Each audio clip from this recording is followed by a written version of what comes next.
ahí. ¡Vinca! ¡Feliz año! ¡Feliz año! ¡Feliz año para todos! Estás en Chile, te veo desabrigada, estás en Chile.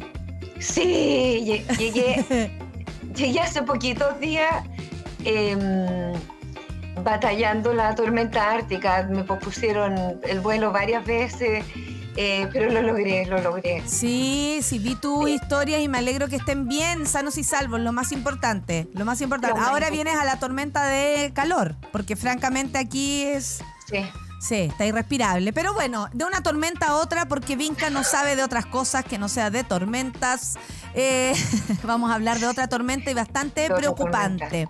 La semana pasada se viralizaron 2 tesis sobre pedofilia, publicadas en el repositorio de la Universidad de Chile para optar a grados académicos. Los títulos son Pedófilos e infantes, pliegues y repliegues del deseo, y la otra se titula El deseo negado del pedagogo. 2 puntos, ser pedófilo. Si bien la facultad emitió un comunicado, 26 profesores del Departamento de Estudios Pedagógicos de la Universidad de Chile manifestaron su más absoluto rechazo a la instrumentalización del pensamiento y del espacio académico, así como la pedagogía, para la elaboración de discursos que se vinculan potencialmente a delitos que vulneran los derechos de la infancia, niñeces y adolescencia. Esto queda bastante claro, pero existe todavía esta conversación. ¿Y quién mejor que tú para poner este tema? Yo decía antes de presentarte que habíamos hablado la última vez de hablar de esto, ¿no? Como Sí. Y tú en tu post pusiste que esto sea una apertura, una forma de hablar de esto que solapadito se ha mantenido incluso protegido. O sea, aquí se protege a los abusadores, básicamente, creo yo. ¿Qué fue lo primero que pensaste, Vinca, tú, así en lo personal, cuando viste esto por redes sociales? Son esos momentos que se para el corazón, así de estupor, no de asombro, de qué inesperado, jamás me imaginé algo así. Como hemos comentado con otros colegas, ha habido una circulación de posiciones, de ideas que las hemos ido viendo en distintos países, en Chile también, al momento de enfrentar legislaciones, inclusive, donde tú sientes que hay como una suerte de laxitud bajo la excusa de, las preferencias, la identidad pedófila, el child love, posturas que dicen que el incesto no sería tan violatorio en tanto no se consumaran actos sexuales. Por años hemos venido escuchando las justificaciones también en relación a abusos sexuales eclesiales en distintos países, donde frente a los abusadores que ya están reconocidos, la misma Iglesia habla de la tentación a la que sucumbieron para cometer el pecado o la falta, incluso menos que pecado, y no, lo que cometieron es un crimen, un delito que está claramente establecido por la ley, que en algunos países incluso está siendo imprescriptible, pero siempre con esta excusa de poco menos que los niños los buscaron o iniciaron interacciones frente a las cuales... Es algo mutuo, siempre dando a entender que es algo mutuo, casi que tiene que ver con la voluntad del niño en especial también. Como si pudieran tener algún tipo de consentimiento. Uno ha escuchado toda clase de cosas, desde nos encontramos en otra vida, el amor no ve... Yo estoy de acuerdo que el amor no ve color, no ve diferencias, no ve un montón de cosas, pero debería haber edades cuando estás hablando de menores de edad y cuando está ya establecido que además el desarrollo lleva 25 años. Nosotros por ley definimos que los 18 años es la mayoría de edad y es como un corte que comparten varios países, pero todavía inclusive ahí quedan 7 años de desarrollo. Lamentablemente esta noticia cayó el día de Nochebuena, el 24 de diciembre. Ya había algunas indicaciones el día 23, y lo que hablamos con organizaciones hermanas como No Más Abuso Sexual Infantil Chile y la Red de Sobrevivientes fue, qué rabia que la Navidad o estas fiestas de fin de año, que en general tienen mucho que ver con los cariños, con el cuidado, con la familia, con los niños sobre todo, terminen siendo arruinadas por esto. Esperemos al lunes o la próxima semana, y hagámoslo con calma, para leer la tesis. Además, yo hice una primera lectura en diagonal. ¿Pudiste leerlo? El fin de semana, porque como me quedé atorada en la tormenta de hielo. En otro aeropuerto, claro. Solita, la leí primero en diagonal y luego la leí hasta los anexos, como he comentado, firmada de la mesa y de la silla, sí. Porque te pasan cosas también leyendo esto. Es como cuando supimos lo de la derogación del incesto, que fue el último tema que hablamos acá. Hubo muchas personas que se sintieron revictimizadas, relapsadas, que lo pasaron muy mal este fin de semana. Las llamadas han continuado durante toda la semana pasada y un poquitito lo que va de esta.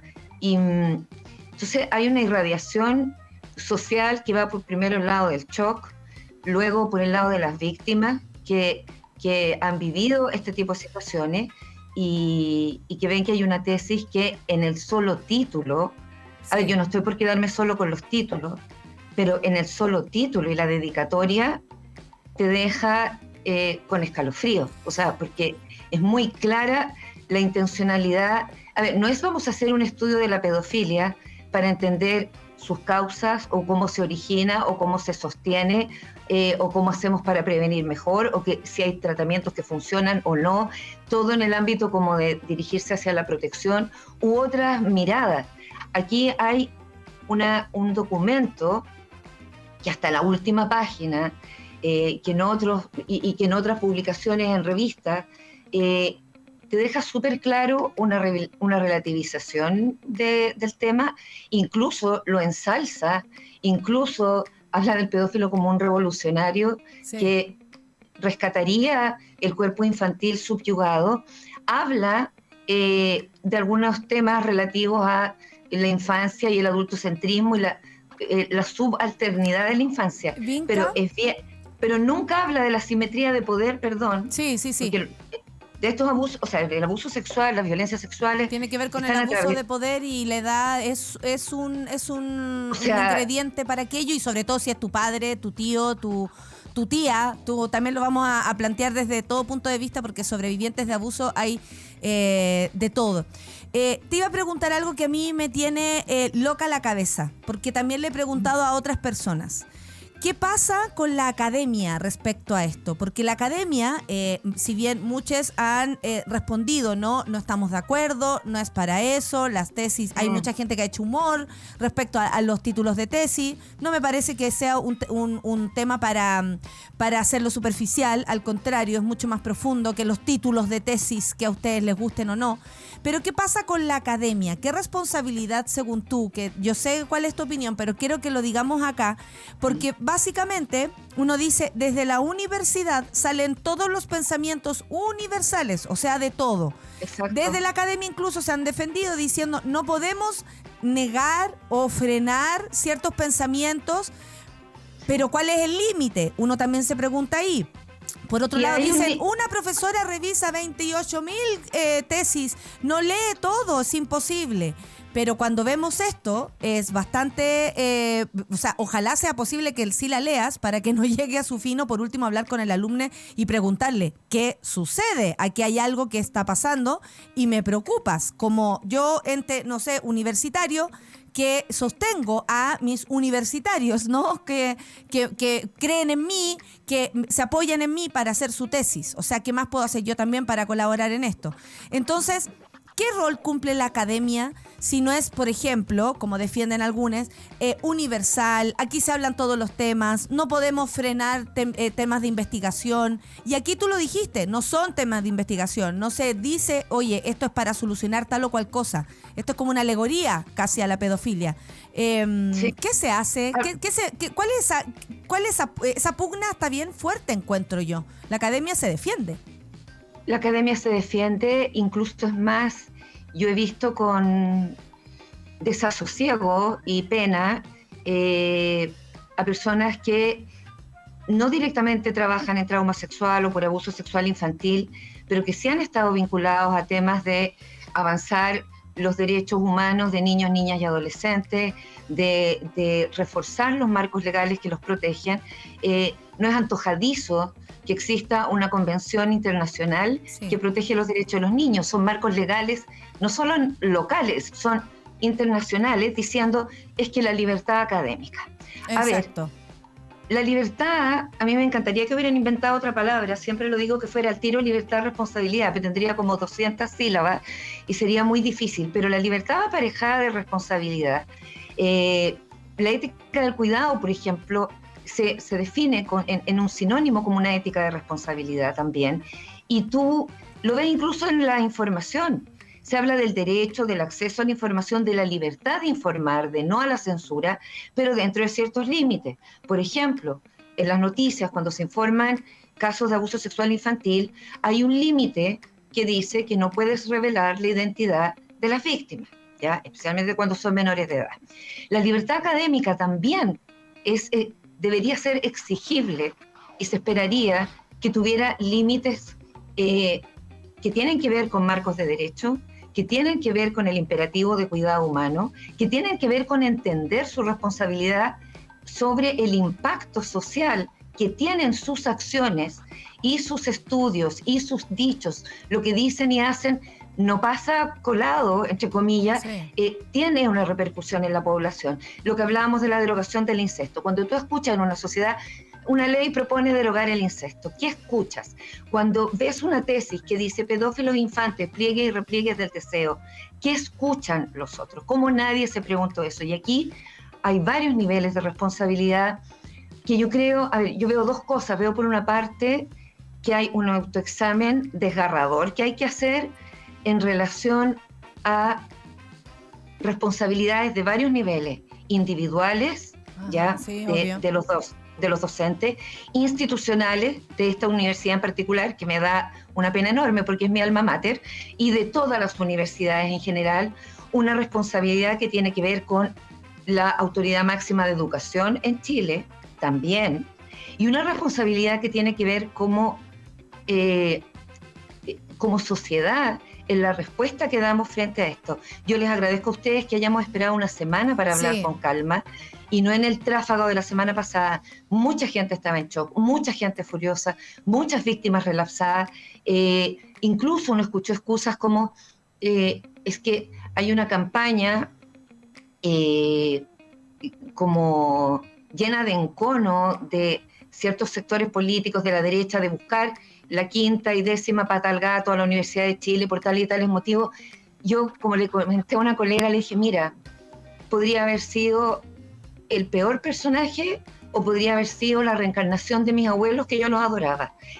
Quien quiera que haya puesto esto sobre la mesa no es responsable de lo que puso sobre la mesa.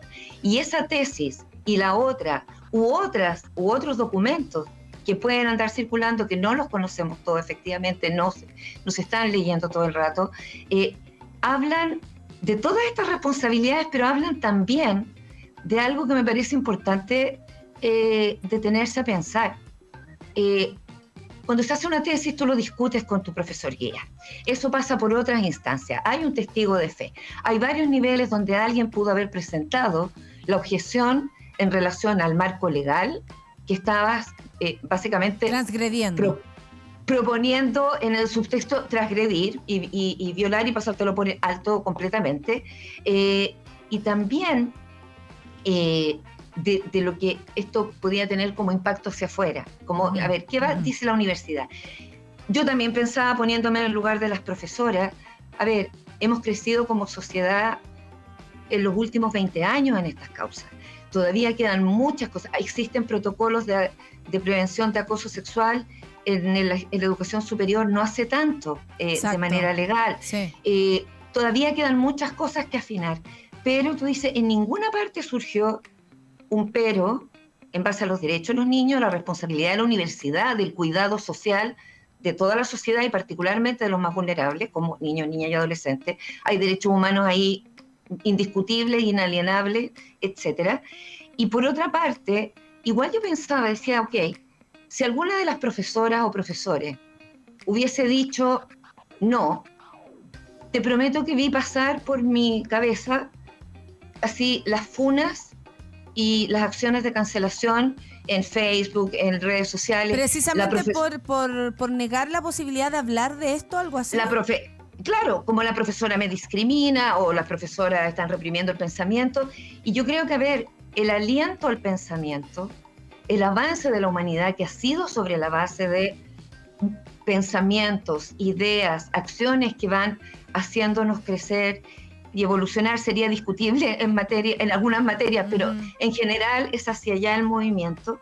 Tiene que tener también resguardos éticos, porque yo no puedo decir ya, voy a investigar, no sé, cómo usar las metanfetaminas y les recomiendo, y es tan terrible en realidad, porque, o sea, a ver, con la definición de posiciones tiene que ser clara. Y hay países que están estudiando la pederastia y la pedofilia, incluso a nivel de resonancia magnética y tratando de hacer cosas. Pero siendo tu alma mater, ¿tú has pensado acercarte o cuál sería, por ejemplo, alguna acción que ustedes puedan plantear, ya sea la discusión, seguir con esto, haciendo ruido? Porque da mucha rabia también ver cómo cualquier sector, me da lo mismo, se apropia de esto, ¿no? Se apropia como del debate. Cuando los mismos, no sé, republicanos votaron en contra para que el matrimonio con menores de edad sea, ¿cachai? O sea, como votaron en contra de esa noticia, pero después la utilizan, o sea, de esa ley, pero después la utilizan precisamente para hablar de que el progrerío o el progresismo es o lo liberal, no libertad, liberal pasaría a ser como parte casi que permisiva la pedofilia.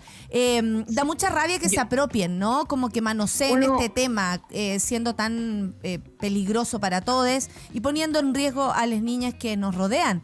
Duele mucho. Unas contradicciones, porque además uno no se olvida que frente a cada situación que ha comprometido ¿Usted sabe quién es quién? Digamos. A la iglesia, o sea, recordemos Caradima, O'Reilly, Marista, distintos casos, hemos escuchado defensas de esas personas. Claro.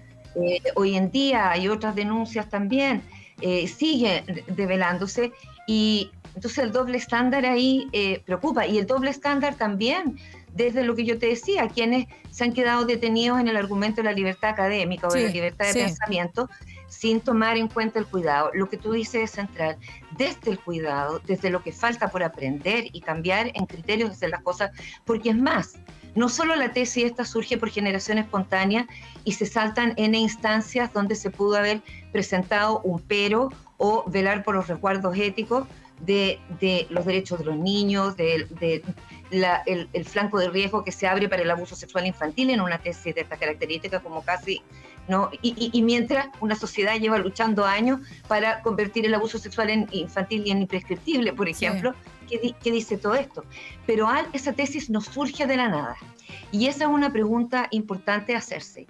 ¿Qué está pasando antes de que se llegue a realizar esa tesis el año 2016, que ha continuado pasando después, que pudo ser imaginable proponer algo así? ¿A ti la sola idea te parece absolutamente como insólita que alguien haya dicho? O sea, hay muchas manos aquí. ¿Quién dio el vamos, dices tú? O sea, claro, nadie frenó esto. Como estudiante incluso de posgrado, yo podría estar totalmente desorientada o yendo en una dirección que no corresponde, y ahí está mi profesor o profesora guía para decirme, discutamos. Pero si esto se viene discutiendo o es parte del currículum, a mí eso me preocupa. ¿Desde dónde se habilitan o no se habilitan ciertas perspectivas? ¿Desde dónde se aclara o no se aclaran posiciones de resguardo ético, nuevamente, cuando tú presentas un tema? Porque tú puedes discutir un autor o autora controversial, polémico. De hecho, para eso está la universidad, para discutir estos temas súper a fondo. Pero tú planteas las preguntas que incomodan. O sea, hay pensadoras muy prominentes, tanto en Estados Unidos como en Chile, en teoría de género, etcétera, que tú lees algunos libros y dices, ya, sobre la vida, el valor de la vida, las posiciones frente a la violencia y cómo nos devora, y por otra parte lees textos donde si bien tú tratas de entender los postulados que está tratando de explicar, te queda la sensación en el subtexto de una relativización, por ejemplo, hasta del incesto, o de este mismo tipo de relaciones entre adultos y niños, que no son relaciones, o sea, son directamente interacciones abusivas. Sí. Vinca, tú no estás aquí por nada. En Chile, tú cada vez que vienes a dejar una huella, y por eso te amamos tanto y te respetamos tanto, y aquí la Monada agradece mucho que estés acá como para explicar, para bajar este tema que tal vez para algunas personas les queda más cercano, otros quieren huir del tema, apenas lo escuchan, su recuerdo. Lo tenemos súper claro, precisamente por eso hemos querido darle también el tiempo que merece, porque esto además hay que seguir hablándolo, no es la primera conversación que vamos a tener con Vinca, espero la próxima tenerte sentadita acá conmigo, pero ¿cuál es tu misión ahora? ¿Qué vamos a hacer? Porque aquí hay que hacer algo y hay que moverse y hay que hacer ruido, hay que molestar. ¿Cuál es tu plan, Vinca, para ayudarte en todo lo que necesites? Como Pinky Cerebro. A ver, la verdad de las cosas, yo quisiera... Vamos a destruir el mundo en este caso, no conquistarlo, destruirlo mejor. No, vamos a construirlo y pensar en el cuidado. Yo creo que hay una apelación directa a que esto no se resuelve en los ataques a una universidad o facultad o profesores, donde les recuerdo, sigue habiendo estudiantes que también merecen cuidado. Se han visto súper afectados los estudiantes de la facultad. También, uno ve claro, unas cosas horribles en internet, no va por ahí. Creo que es una oportunidad de aprendizaje, creo que hay que discutir cosas. El primer fin de semana que apareció esto, quiero decirlo bien claramente, yo expresé un enunciado de opinión. A ver, aquí más allá de cualquier tesis, ¿cuál es el rol de cuidado social y la responsabilidad de la academia? Y ahí es donde hay que seguir. Y yo recibí un par de comunicaciones de personas de la Universidad de Chile, primero que nada, como diciendo, antes que sugieran las declaraciones formales, lo lamentamos inmensamente por las víctimas y sobrevivientes y familias de víctimas, porque entendemos que esto puede ser súper revictimizante. 2, claramente hay cuestiones en las que vamos a tener que hacer una revisión profunda, etcétera, y a ver, parte de venir para acá tiene que ver también con que derecho al tiempo, que no solo era el derecho al tiempo del trauma para la ley de imprescriptibilidad de abuso sexual infantil, sino el derecho al tiempo de una serie de procesos que tienen que ver con la niñez y que se entienda que son niños y niñas de una buena vez, y que no se trata de tener una parada paternalista o sobreprotectora, o que quiera como... No, es solamente recordar cómo nos sentíamos desmantelar de la autonomía de los niños. Cómo nos sentíamos todos, como el desamparo que de pronto se siente solamente siendo un niño que se suelta de la mano de su padre. Imagínense eso a gran escala y con incluso esos mismos adultos como tus depredadores. Vamos a seguir hablando de esto. Y lo último, dígame, que es una discusión súper importante y para que conversemos después. A ver, yo creo que hay una serie de discusiones sobre la pedofilia. ¿Qué es una parafilia? Se define como un trastorno sexual donde las personas sienten, los adultos, atracción sexual por niños y niñas que en muchos casos las viven desde la fantasía, la culpa, la represión. Es más, hay un pedófilo y pederasta que está con cadena perpetua en Estados Unidos que escribió un libro donde él incluso no solo aboga por la castración química, aboga por la castración total, física, porque dice, si la gente tiene cáncer y le extirpan un tumor, ¿por qué a nosotros se nos niega ese derecho? Pero por otra parte, tienes todo una vertiente de pedófilos o child lovers, ¿ya?, que sí llegan a cometer abusos, que sí llegan a cometer delitos de pederastia, o sea, es como de la pedofilia a la pederastia, y que, es más, realizan lobby, defienden sus posturas. Está el Partido de los Niños en Holanda, hay una serie de websites públicas. Esta es una mafia muy... además, si se abriera la olla aquí, bien lo sabemos, porque cuando se abrió aparecieron nombres poderosos, apareció el dinero, apareció la política, y se cerró muy prontamente, pagaron costos enormes. gente como la diputada Pía Guzmán, que siempre hay que estar agradecida a todo lo que trató de hacer en el caso Spinac. Y uno se pregunta toda la demora en casos de abuso, y uno sabe por activistas de otros países las amenazas que tú recibes por estar como empujando los límites en explotación sexual, en tráfico de niños, etcétera. Yo creo que acá, pasado este estupor, lo que hay que ver es usar las herramientas institucionales también, escribir a las universidades, preguntar, averiguar, y los profesionales, y eso es parte del viaje. Por eso, ya lo último, Derecho al Tiempo, que ha existido como una organización de la sociedad civil, que hemos trabajado muchos años, va a existir institucionalmente, como que llegó el momento de la madurez institucional, aterrador, pero muy esperanzador también. Y existen también otras fundaciones que yo creo que tenemos que ponernos a disposición, ciudadanos, personas, todos, en tratar de que esto no pase más, en que no tengamos que estar exponiéndonos a estas relativizaciones sobre la pedofilia o los delitos de pederastia o el propio abuso sexual infantil y las violaciones a niños, niñas y adolescentes, porque de repente mucha gente te dice, bueno, pero a lo mejor si no se creara tanto escándalo, sería mucho menos traumático. Ah, sí, claro, sí, seguro. No tiene que ver solo con el relato, y puede incidir mucho el relato en la reparación, pero la transgresión está, la violación está, el cuerpo la vivió y lo sabe, y eso no se puede negar. Entonces, el llamado es: gracias, Nata, por habernos dado más calma para hablar y volverlo a hablar. Y vamos a volver a hablar, y vamos a volver a hablar, porque hay que seguir entendiendo, despejar dudas, y hay mucho, y ¿sabes qué? Acompañando a quienes esto los revictimiza, no les permite entender ni siquiera la proyección de futuro como vida, digamos, cuando uno tiene una pena, un trauma, para ahí, se detiene todo ahí, y esto vuelve a revivir aquel momento. Y por ese respeto que tenemos a las personas que han sufrido abuso desde la niñez en adelante, es que vamos a seguir acá con tu ayuda, Vinca, que siempre es tan necesaria. Te mando un abrazo, que sea un buen año. Linda, gracias.